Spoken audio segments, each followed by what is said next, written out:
All right. So we have also got this guy who I imagine is sweating right now because he's paid all this money off, and this story just won't go away. He keeps trying to creep back into the public limelight and get more duties under King Charles, but this story must be haunting him. As it should. I have no doubts that Jeffrey Epstein was pandering underage girls to Prince Andrew. And I've been told from one source that Prince Andrew wasn't as sadistic as some of the others, but he was mildly sadistic to some of the girls. So, and it's nice that his mom came and bailed him out. The lawsuit was settled for anywhere from 12 million to 15 million.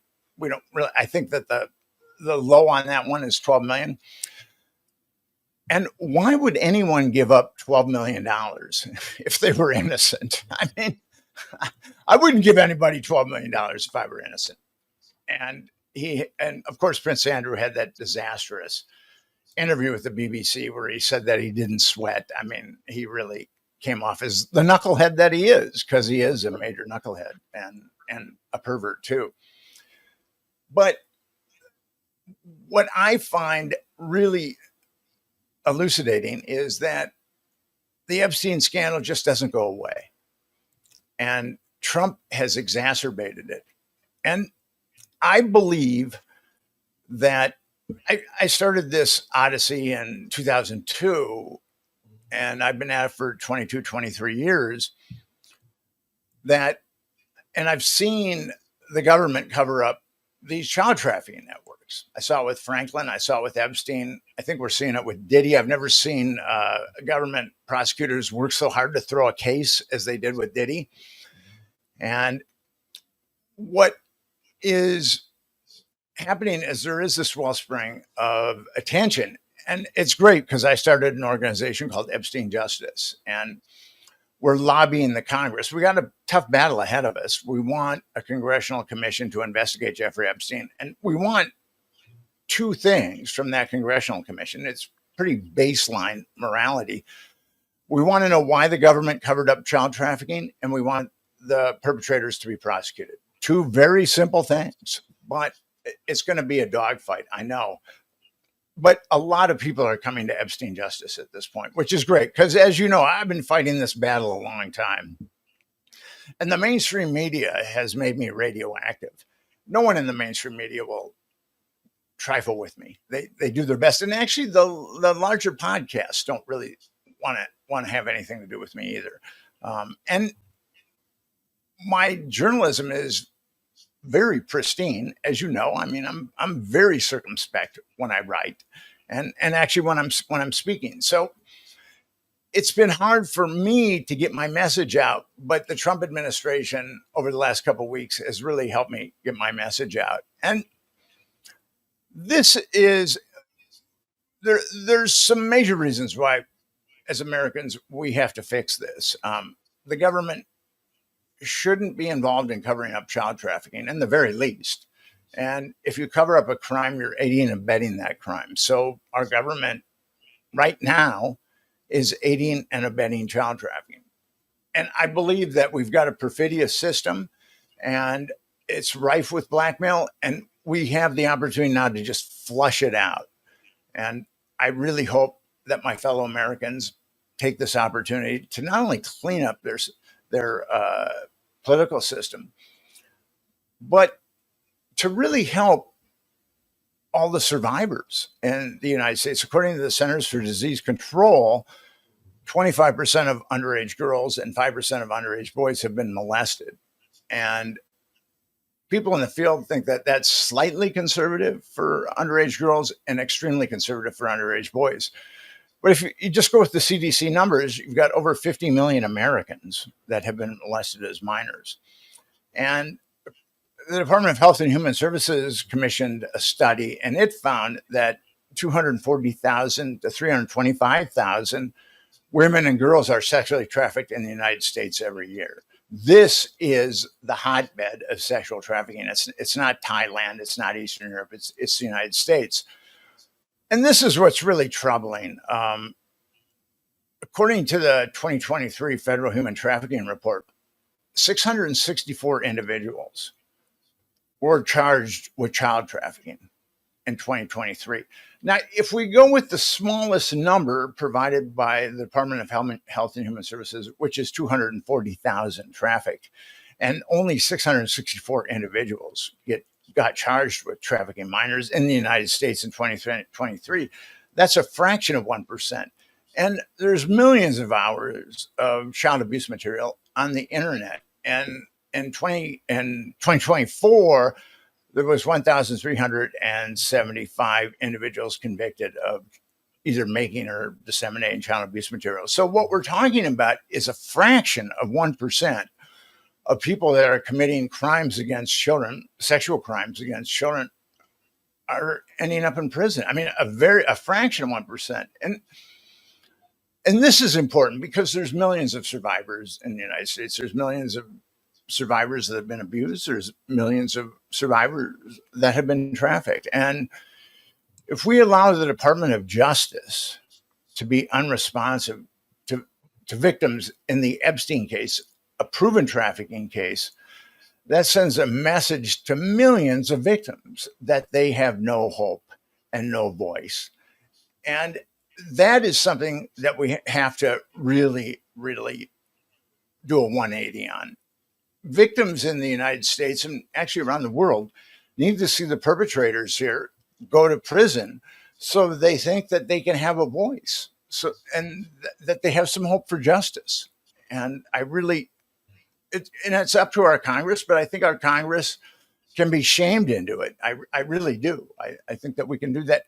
Epstein Justice is picking up momentum, and I'm very grateful for that. It's finally picking up momentum.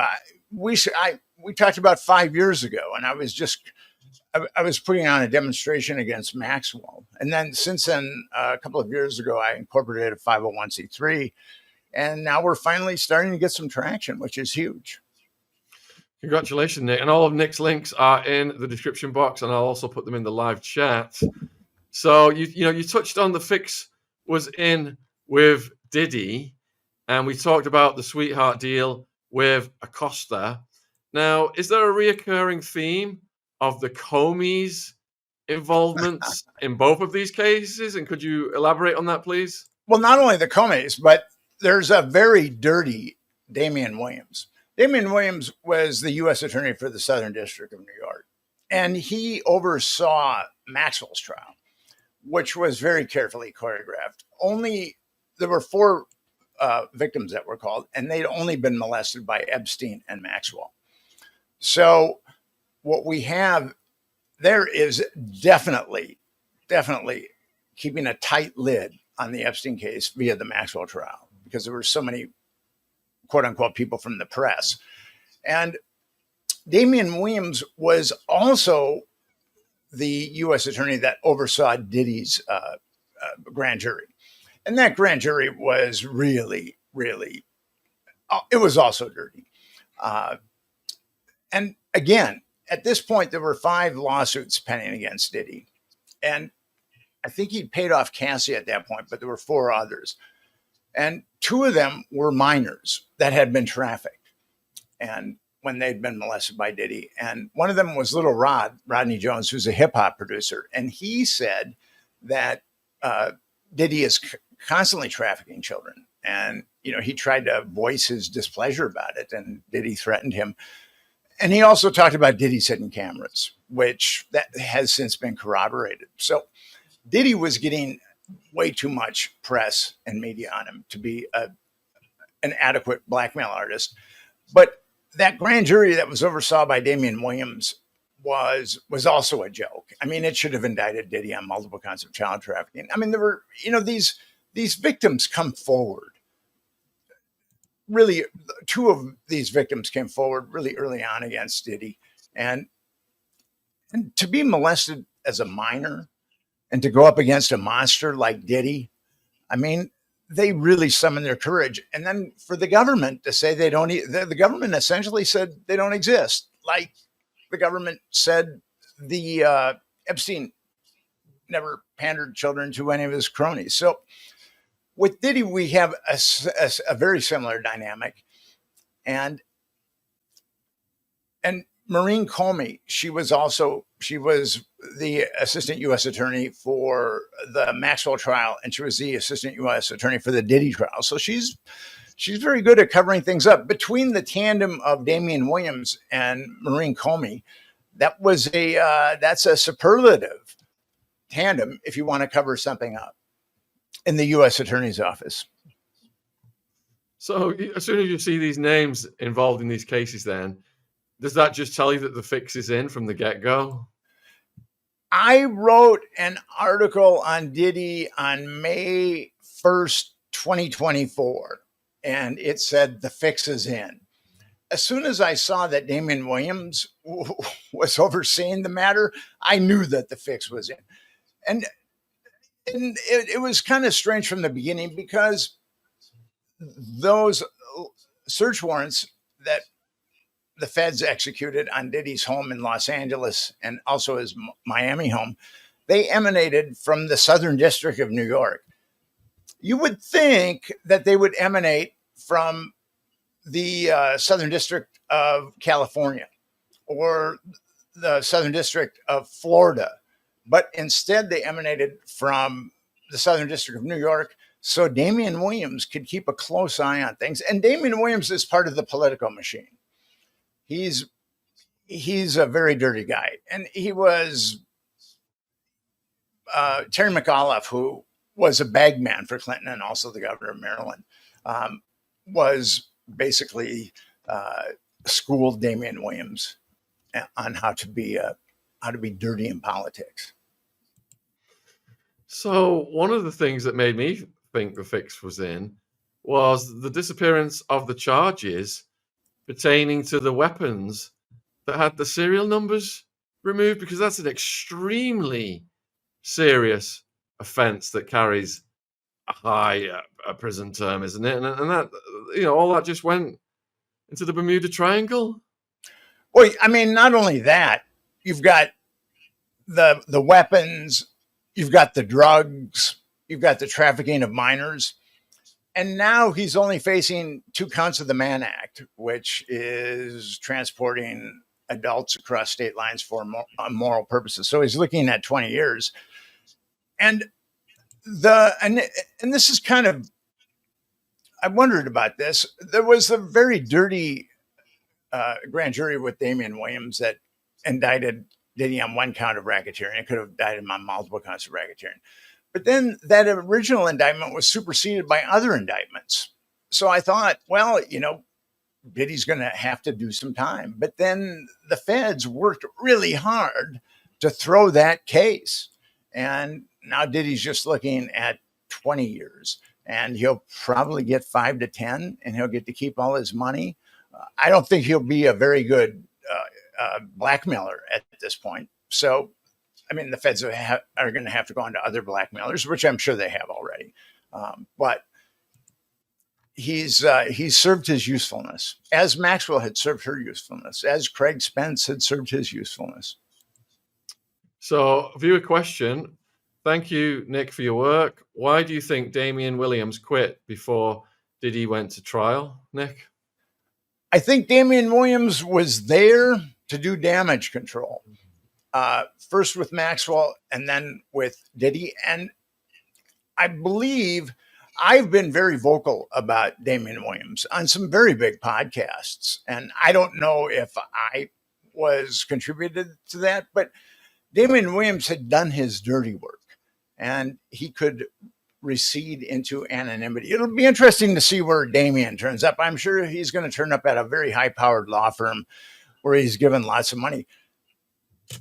And this is kind of interesting. I've studied the Black Book, and Damian Williams was given a scholarship of, I believe, $90,000 to attend Yale Law School by the Soros Scholarship Fund, which and then Daisy Soros, the brother of George Soros. And what's fascinating to me about that is Peter Soros is circled twice in the Black Book. Twice. He has a distinction of being circled twice. And he's on the board that gave Damian Williams that $90,000 to attend Yale Law School. So is this something that's really ominous, or is this just a strange coincidence? We don't know. I don't know.